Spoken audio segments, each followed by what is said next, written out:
Amigos televidentes, que tengan ustedes un buen día. Me había demorado en seguir con esto, que es mi pasión, la literatura, pero hoy vuelvo a estar con ustedes, así sea desde mi casa, esperando que termine la cuarentena. Quiero agradecer a todos los amigos que se han inscrito, para ellos un saludo muy especial. Hoy vamos a hablar de una novela que tiene mucho que ver con lo que está pasando en nuestro medio. La novela se llama La Peste. Su autor, Albert Camus, francés, nacido en Argel, el 7 de noviembre de 1913. Murió el 4 de enero de 1960. Es decir, no vivió sino 47 años. Su padre muere en empezando la Primera Guerra Mundial en el año de 1914. Él crece en un barrio muy, pero muy pobre de Argel. Sin embargo, le gustaba mucho la filosofía y lee a Federico Nietzsche, ese gran filósofo. Se gradúa en Filosofía y Letras y viaja a París. Le dio por ser futbolista, pero lastimosamente no pudo surgir y quiso ser también profesor, pero no pudo hacer estas dos cosas por el problema que tenía ya. Él murió de tuberculosis.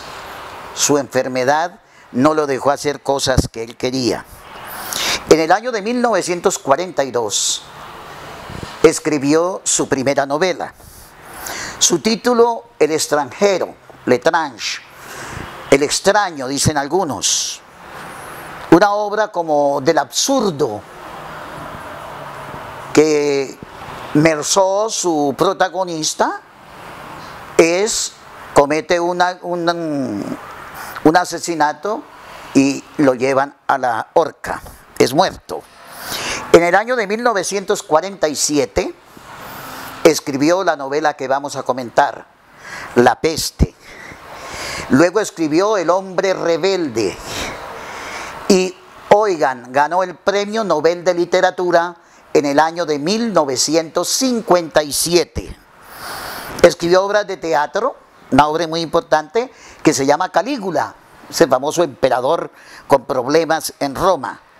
Escribió ensayos, El mito de Sísifo, ese mito en que un hombre coge una piedra grande y la sube a una montaña, y cuando va llegando a la cima se le devuelve la piedra y le toca volver a empezar. El eterno problema del hombre, la lucha del hombre y que nunca va a superarla. El mito de Sísifo. Este señor tuvo algunas diferencias, aunque al principio fue amigo de ese gran escritor Jean-Paul Sartre, el padre del existencialismo. Era comunista. Y Albert Camus se hizo amigo de él, pero tuvieron discrepancias, muchas discrepancias, y rompieron, digamos, la amistad. Sin embargo, Camus siguió luchando por la libertad, quiso luchar contra el nazismo. Recuerden que los nazis se tomaron a Francia, incluyendo Argel, que en ese tiempo era francesa. Pero no pudo luchar contra el nazismo precisamente también por su problema, la tuberculosis. Él decía que el mundo no es racional, como un sentimiento del absurdo. No era cristiano ni católico. Se alejó del comunismo, pero siguió con cierta filosofía, con cierta atracción a ese sistema. Representa, como digo yo, la filosofía del absurdo, esa angustia de la vida, ese problema existencial, eso que el hombre no se siente contento con nada ni consigo mismo. Ese es el señor Albert Camus. Él escribió la novela La Peste y se dice que está basada en una epidemia que tuvo la ciudad de Orán, en Argel, en el año de 1849. Una, ¿cómo digo yo? una epidemia de cólera. Sin embargo, uno leyendo la obra parece que es más como peste bubónica. Vamos a ver. De todas maneras, es una situación terrible para esta ciudad. Orán, que es la ciudad de donde él toma como sitio para su novela, había sido azotada por muchas epidemias antiguamente. Y la peste representa el absurdo, lo grave, los problemas, las inequidades, la violencia, etc. La novela está escrita como una crónica. Es decir, es como un estilo periodístico, hecha por un testigo en tercera persona. Pero es un testigo omnisciente, pero no se mete dentro de la peripecia, digamos, dentro de las acciones de la novela. Esto no sucedió, lógicamente, lo que él cuenta y así como lo cuenta, porque esta novela es como una metáfora de la resistencia francesa a la invasión nazi en la Segunda Guerra Mundial. O sea, la epidemia que él habla son los nazis, son los enemigos de Francia en este momento. ¿Cómo empieza la novela? Vamos a contarla. Y yo he tomado los personajes, porque la novela es muy larga, es no tan larga, pero sí me costaría mucho trabajo aquí hablar de toda la novela. Pero he tomado el rumbo de acuerdo a los personajes. Y así vamos a conociendo lo que pasa en la novela. Dice Albert Camus que una ciudad se conoce por la gente que vive en ella. Orán, según él, es una ciudad fea, aburridora, donde la gente trabaja para hacer dinero, olvidándose casi de todos los demás. Donde la gente lucha solamente por enriquecerse. Y mire lo que pasa. El 16 de abril de ese año, estaba el doctor Liu, que es el protagonista de la novela. Un médico, el doctor Liu, y va a subir a su apartamento cuando se encuentra con una rata muerta. Habla con Michel, el vigilante, y le dice: mire, recoja esa rata. El portero la recoge y de pronto el doctor vuelve y sale y ve una rata inmensa que camina dando tumbos, lo mira, sigue caminando y cae muerta. Y aquí empieza el problema.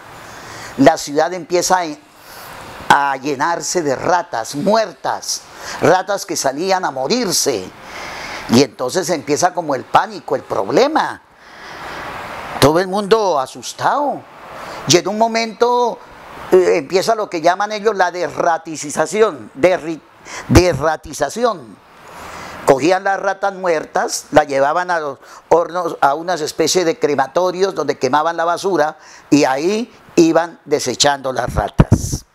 En un momento dado había 6.235 ratas muertas y de pronto subió a 8.000. O sea, era una situación impresionante. Aparece un sacerdote, el padre Panlou, un sacerdote que era amigo del doctor Liu. Aparece Rambert, un periodista que llega de París a hacer una especie de investigación, pero se queda allí por el problema que vive la ciudad. El doctor visitaba a sus pacientes, el doctor Liu, y alguna vez va a un edificio un poquito feo donde vivía Grant, que era su gran amigo y que trabajaba en el ayuntamiento y era el que llevaba como las cuentas de lo que pasaba en la ciudad. Y él llega al apartamento y encuentra un letrero en una puerta que decía: siga, me he acabado de suicidar. Claro, el doctor se asusta y entra, y adentro encuentra a su amigo Grant. Dice: ¿qué pasó? Dijo: no, este hombre que se iba a colgar, mire, yo lo alcancé a descolgar, no le pasó nada y aquí está. Y el hombre se llamaba Cotard y estaba llorando. Él empezaba a llorar y le dicen que por qué hizo eso. Dice que no. El doctor Riu le dice a Grant, usted ya llamó a la policía. Dice, no, no la he llamado. Cotard del susto le dice, no la llamen, mire que no pasó nada, que no me hagan nada. El doctor, por su ética, dice, no, yo voy a llamar a la policía porque esto, el intento y el suicidio son delitos. Los periódicos y las radios no hablaban sino de las ratas muertas. Y Riu empieza a ver que a la gente se le empiezan a inflamar los ganglios. Los ganglios que uno tiene en las ingles, en las axilas y en el cuello. Y ve como una sintomatología muy común. Y además la gente empezaba a tener fiebre que subía a 40. Y el primer muerto es Michel, precisamente, el portero del edificio donde él vivía. Las axilas y las ingles se le inflaman, le da fiebre de 40 y muere. Entonces empieza a cundir el miedo. La gente se asusta, no tenían explicación de lo que estaba pasando. Y entonces el doctor Riu dice, bueno, los síntomas son inquietantes, pero no podemos hablar de epidemias todavía. El comisario llega donde Cotard, el que se iba a suicidar, y habla con él. Se pone a llorar y le dice, son problemas íntimos, personales. Y se va el comisario y Cotard queda asustado por el problema que vivía la ciudad. Y aquí empieza ya la situación un poquito terrible. Los ganglios de las ingles aumentaban, eran como piedras. Se llaman bubones, de ahí viene el nombre de la peste bubónica. Bubones, eran una especie de piedras, de hinchazones, de abscesos que empezaban a crecer y se reventaban. Y el olor a putrefacción, a hediondo, era terrible. Entonces la gente pues ya el miedo cundía y tienen que aceptar que el problema es bastante grave. Riu trabajaba en un hospital auxiliar y tenía un médico amigo que se llamaba Castell, que estaba como haciendo un suero para tratar de contener la epidemia que se les estaba presentando. Veamos los síntomas que presentaba esa gente: ojos enrojecidos, la boca sucia, dolores de cabeza, los bubones, es decir, la hinchazón, digamos, una sed terrible, manchas en el cuerpo, vómito y muerte. Todo eso presentaba la gente. Hay 11 muertos en 48 horas. Es decir, en los primeros 2 días ya se murieron 11 personas. Y ya reconocieron que era una epidemia. Inclusive el doctor Riu sale a la calle y es impresionante cuando ve a una mujer que le salía sangre de sus ingles y le bajaba por todas sus piernas. Y la señora gritando del dolor tan terrible y el olor fétido que producía. Cotard, el que se iba a suicidar, pues vivía con miedo, asustado. Y a él le convenía que no se acabara este problema porque de pronto lo metían a la cárcel o lo ponían con trabajos forzados.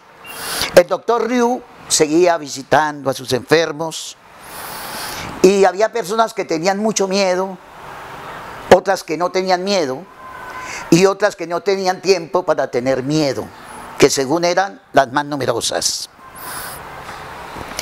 Sigue el problema y el doctor Riu le dice a los pacientes, lo que hay que hacer es pasar bastante tiempo encerrado. Cotard con su problema. Y le pregunta al doctor Cotard un día, doctor, si yo me pongo enfermo, ¿usted me dejaría entrar al hospital? El doctor Riu dijo, por supuesto. Dijo, doctor, ¿usted ha visto que la policía llegue a un hospital, una clínica y se lleve a un paciente? El doctor le dice, pues depende. Doctor, ¿depende de qué? Depende de la condición del paciente. Entonces él vivía con muchísimo temor y para él era mejor que estuviera la epidemia. La radio empieza a especular las noticias, de pronto parecido a lo que está pasando aquí en Colombia. Los pabellones de enfermos se llenaron, las escuelas se volvieron hospitales, los estadios llenos de carpas para la gente. La epidemia a veces parecía retroceder y a veces avanzar en forma. Y lo más grave fue la separación de los seres queridos. La ciudad cerró los muros y nadie podía salir ni nadie podía entrar. Y muchos familiares quedaron afuera, otros quedaron adentro. No había carros, no había trenes, no había barcos. La ciudad estaba cerca del mar. Y entonces empieza el gran problema. Se prohibieron escribir cartas porque se podía contaminar las personas. Entonces los teléfonos se abarrotaban, la gente llamando, y les tocó cerrar las cabinas telefónicas. Solo se permitía la comunicación por telegramas en esa época, pero solamente 10 palabras máximo en el telegrama. Y eran ya telegramas como con un texto deliberado. Por ejemplo, sigo bien, cariño, cuídate, no más. Llega el periodista, el señor Rambert, ya lo había nombrado a hacer una investigación, un trabajo. El doctor Riu le dice, pues hágalo sobre esto que está pasando. Dijo que no le servía el tema, pero que él quería irse para París. Dice, ¿usted a qué se va a ir a París? Digo, porque allá está la mujer que yo amo, no era su esposa, pero era su amada. Le dice, maestro, usted no puede salir. No, usted no puede salir de aquí. Dice, le voy a demostrar que sí puedo salir. Le digo, usted verá. Usted verá si seguir, pero no lo dejan salir. Ese era el señor Rambert. La vida, por supuesto, se volvió insoportable. Y en la tercera semana ya iban 300 muertos. Recuerden que en las 2 primeras semanas había 11, ahora 300 muertos. El comercio se cerró. Se acabaron el comercio. Sin embargo, la gente entraba a los cafés todavía a emborracharse, a tomar. Los precios subieron exorbitantemente de la comida y de otras cosas. Riu tenía una esposa y se la había llevado antes de la epidemia, la había mandado para una montaña para que se curara porque estaba enferma. No de la epidemia, pero su señora vivía enferma. Rambert le dice, doctor, ayúdeme, yo quiero irme. Le dije, no, ya le dije que no. Dijo, doctor, deme un certificado que yo no tengo la epidemia. El doctor por ética le dijo, no, yo no se lo doy. No se lo doy. Porque primero, yo no sé si usted tenga o no tenga la enfermedad. Y segundo, así no la tenga, no lo van a dejar salir. Usted verá qué hace. Esa fue la respuesta ética, digamos, del doctor. Al primer mes de la epidemia, había el sacerdote que ya lo nombré, Pan Lou, era un jesuita defensor del cristianismo y había organizado oraciones colectivas, eso que llamamos aquí cadenas de oración y cosas de esas. Entonces, hizo una misa. La gente, por supuesto, fue a la misa con el, ¿cómo digo yo? Con el propósito de que le pasara la enfermedad. Y se fueron para la iglesia atiborrada, y el padre Pan Lou echó un discurso terrible, pienso yo. Y les dijo cosas como estas, más o menos, voy a mirar aquí, no, les dice, él ya lo dije, era jesuita. Hermanos míos, habéis caído en desgracia. Hermanos míos, lo habéis merecido. Habló de la peste de Egipto. La peste de Egipto apareció para castigar al faraón que no quiso hacerle caso a Dios. La peste es para los enemigos de Dios. Los justos no temblarán, pero los malos sí. Y la gente empezó pues a pensar que esta peste venía del cielo, venía de Dios. Y el padre se emocionaba cada vez más y cada vez en tono acusador. Vosotros creéis que con venir a misa y hacer genuflexiones os haría contento a Dios, pero no. Dios ha permitido que la plaga los visite. Recuerden que Caín y Abel sufrieron el castigo. Recuerden que los habitantes de antes del diluvio sufrieron el castigo. Recuerden lo que le pasó a los habitantes de Sodoma y Gomorra. Mejor dicho, el causante de la peste era Dios. Mucha gente le dio miedo. Pero los que no eran muy católicos ni muy cristianos, le dio rabia. Decía, este señor está loco. Entre esos Grant y el doctor Ryu. Grant le dijo, el padre está loco. Y el doctor le respondió, pronto no habrá más que locos aquí en esta ciudad.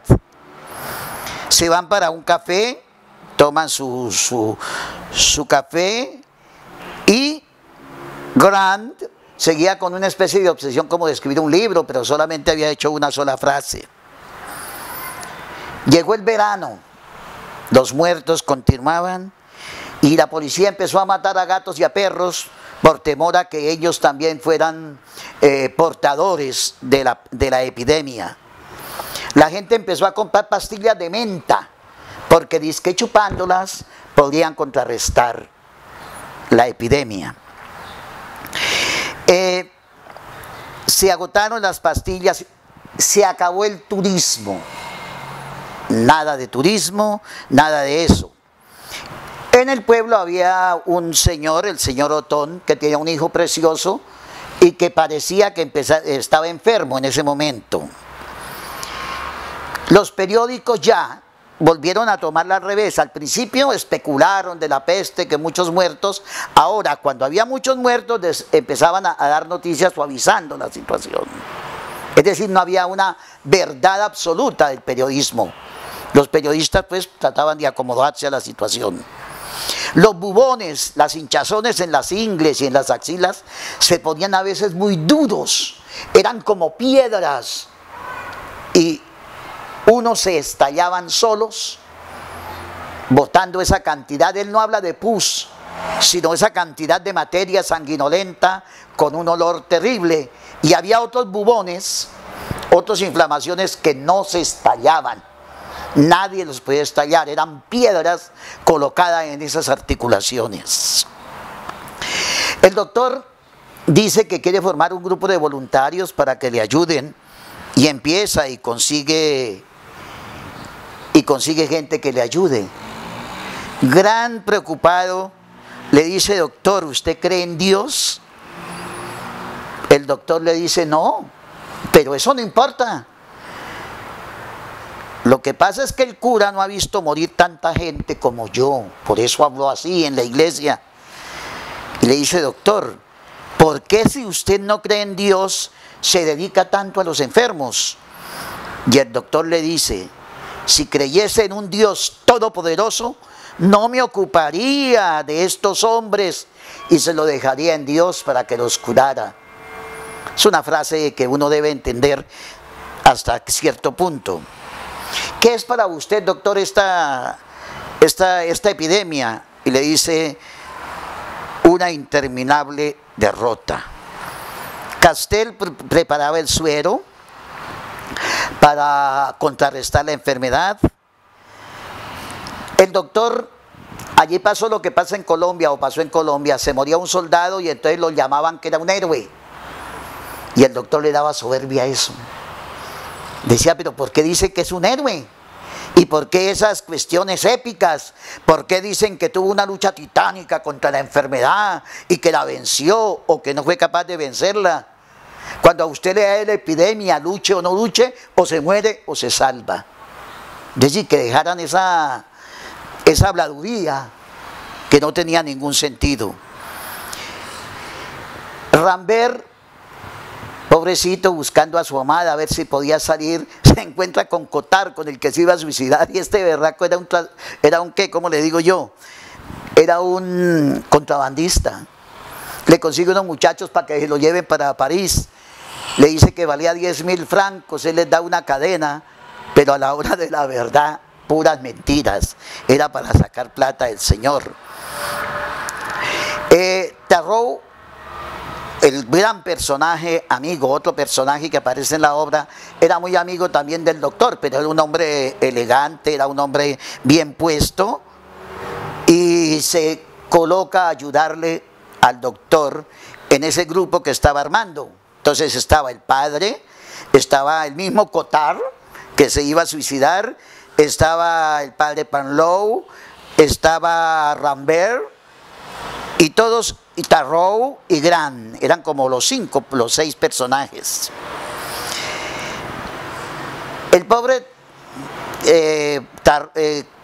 Cotar vivía pues asustado, y un día le dijo, mire, lo que falta es que aquí haya un terremoto y nos mate a todos. Mejor dicho, eso es lo que falta. Le dijeron, pero usted no le tiene miedo a la peste. Dijo, ¿cuál miedo? ¿Usted cree que una persona como yo, vieja y con tantos problemas, me va a dar la peste? Sin embargo, se metió a ayudar al padre, que consiguió los voluntarios. Los vientos azotaron la ciudad, y hay una frase hermosa, tal vez la frase que a mí más me gustó. Dice Camus, la ciudad gemía como una isla desdichada. Pero empezó la violencia, la gente empezó a quemar sus casas, porque cree que quemándolas evitaba la pandemia, la epidemia. La peste se encarnizó sobre todo donde había mucha gente, en los colegios, en los cuarteles, en los conventos y en las cárceles.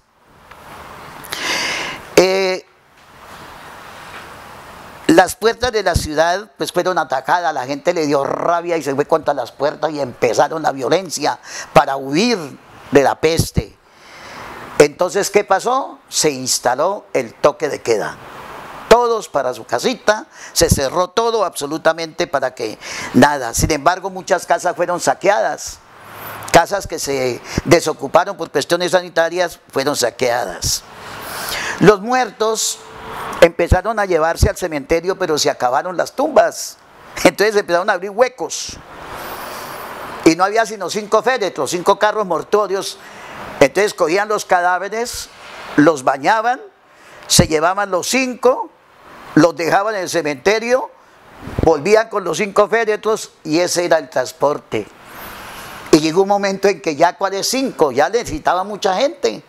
Entonces ya los llevaban en pelotos, desnudos, a los pobres muertos. Y los botaban a fosas. Había unas fosas para hombres, otras para mujeres. La peste acabó con la situación económica del pueblito de Orán. Ya íbamos en el mes de agosto. Y ya el gobierno estaba previendo que si las muertes continuaban, los iban a mandar al mar. Y el doctor decía, si esto sigue así, las calles se van a llenar de cadáveres. Todo el mundo estaba triste con la esperanza de que pasara. Decían que la guerra y la epidemia eran una estupidez. El doctor ya había preparado el suero. Y le dice, bueno, yo ya tengo el suero. El doctor Riu trabajaba 20 horas al día. Solamente descansaba 4 con la ayuda de su pobre mamá, una señora espectacular, una señora con una ternura increíble que lo cuidaba y todas esas cosas. Entonces el doctor le dijo, bueno, vamos a hacer la prueba del suero. Y preciso, el hijo del juez, un niño hermoso, estaba enfermo. Dijo, bueno, vamos a aplicarle el suero a ver qué pasa. Y cierto. Llevan al niño al hospital, le aplican el suero. Y es, oígase bien, en la novela, la única muerte que se describe con detalles lo que le pasa al niño. Veamos lo que dice la novela de la muerte del niño. Dice, el niño del señor Otón seguía enfermo. Castel temía el fracaso de su suero. El doctor fue a visitarlo y el niño estaba muy enfermito. Se dejó examinar. Otón le dijo, doctor, salve a mi hijo. El cuerpecito se dejaba devorar por la fiebre y la infección. Tenía pequeños bubones dolorosos que bloqueaban todas sus articulaciones. Al otro día fueron a ver la reacción y allí estaban todos los 6 amigos.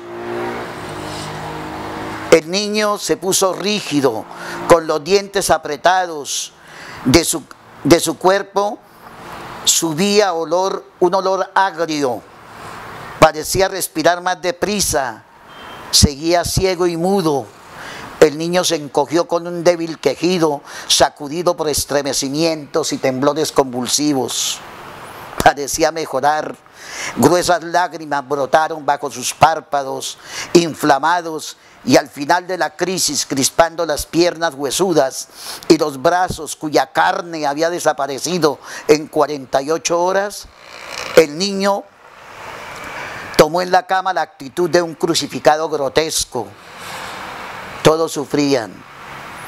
El niño pareció calmarse un poco. Abría los ojos por primera vez y miró los de Ryu. En su cara hundida, la boca se abrió de pronto, dejando escapar un solo grito sostenido. Esta es la muerte, la única muerte que se narra en la obra en forma directa. El padre Panelow, cuando vio la muerte del niño, como que cambió de parecer. Tal vez eso ya es un pensamiento mío. Se puso al ver al niño morir en esa forma, diría, no, Dios no puede enviarle una muerte a un niño inocente. Tal vez le cambió de parecer. Y entonces programó otra misa. Pero ya la gente no iba. La gente no le gustaba ir a misa. La gente le llevaba más bien unas medallas sanadoras a San Roque. Recuerden que San Javier Pestífero tenía sus llagas y cosas de esas. Y no le creyeron al padre, pero ese día fue como más lento, como que aceptó un poco, como que le estaba quitando un poco a Dios la culpa, después de ver morir al niño, porque no podía aceptar que Dios hubiera matado a ese niño, le hubiera mandado la pandemia, la epidemia para morir en esa forma. Pero el padre se fue y esa noche se puso enfermo. Una tos ronca, quejidos, y entonces le dijeron, vamos, llevémoslo al médico. Digo, no me lleven al médico, más bien. Sin embargo, lo llevaron a un hospital. Sufría mucho el padre. Pidió un crucifijo, lo puso en el pecho y al otro día amaneció muerto el padre Panelow. Llegó el mes de noviembre, recuerde que empezó en abril, ya vamos en noviembre, la fecha de los muertos. Nadie fue al cementerio. La gente con todo ese problema ya no quería saber más de muertos. En cierta ocasión, el doctor Ryu se fue con Tarrow, hablando, comentando, y llegan a la orilla del mar. Se hacen amigos y de pronto Tarrow le dice, ¿por qué no nos bañamos? Y el doctor Ryu le dice, bañémonos. Este hombre que había sufrido tanto tratando de curar a los enfermos, se desnudan, a ellos los dejan pasar al mar porque tenían sus especies de escarapelas con permiso, y entran y al principio el agua les parece fría, pero luego el agua les parece como tibia. Es una imagen hermosísima de la novela. Ellos sentían que el agua les estaba acariciando el cuerpo. Ellos estaban desnudos, se volteaban boca arriba y boca abajo, sintiendo las caricias del agua, se sentían como libres. Es un momento en el que ellos se despojan de toda esa cantidad de problemas que tenían, para de pronto tener un momento de lasitud, de catarsis, de no problemas. Ese año llegó la Navidad una Navidad triste, totalmente triste. La gente no podía salir, la gente lloraba, la gente no tenía plata, se acabaron los empleos y solo les quedaba la esperanza de que se acabara la pandemia. Grant se pierde en la ciudad, el gran amigo de Ryu, y lo encuentran llorando. Ya él no aguantaba el problema, ya caminaba por las calles llorando, no sabía qué hacer. El doctor Ryu lo encuentra y dice: ¿qué te pasa? Tenía fiebre. El doctor lo levanta, se lo lleva para el hospital y el hombre, por fortuna, no muere. Grant no muere. Empezó como la enfermedad a descender. La enfermedad empezó a descender y llegó el 25 de enero. El último muerto fue el señor Tarrow, el amigo del doctor Ryu. Le dieron unos síntomas y se murió. La ciudad empezó a abrirse, abrirse. Se abrieron los muros y toda la gente feliz. Hubo fiestas, se acabó la epidemia. Se llenaron los sitios de placer, los bares, los prostíbulos, todo. El doctor recibió la noticia de que su esposa había muerto y la recibió con la tranquilidad más grande del mundo. Y todo el mundo contento, y el doctor quedó solitario, solo, llorando su problema. Él lloraba solo porque la situación que se había presentado era terrible. De pronto iba con Grant y se oyó un tiroteo terrible y ametralladoras. Llegó la policía y vieron que de una casa sacaban a Cotard. ¿Y saben quién es Cotard? El que se iba a suicidar, que era un contrabandista, una persona mala, y la policía se lo lleva. La gente sigue en jolgorio y el doctor dice, y este es el final de la novela: esta no es una victoria definitiva. Esa alegría sigue amenazada. Y ojo con esto: en la alcoba, bodegas, maletas, pañuelos, papeles, seguirá el virus y puede volver a empezar a morir ratas. O sea que la epidemia podía continuar. Hagamos un previo análisis con la situación que tenemos ahorita, Colombia. Estamos en una situación, ustedes vieron ahí muchas cosas similares y muchas cosas diferentes.